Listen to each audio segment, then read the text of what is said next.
Hello friends, in this video I will show you how to set A4 paper size in Excel. So very easily you can set this in Excel very easily. So this method work in Excel, MS Word and PowerPoint.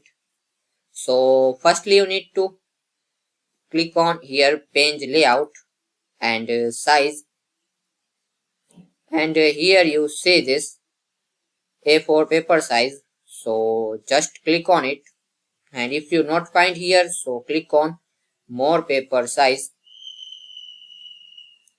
and here paper size you can select it.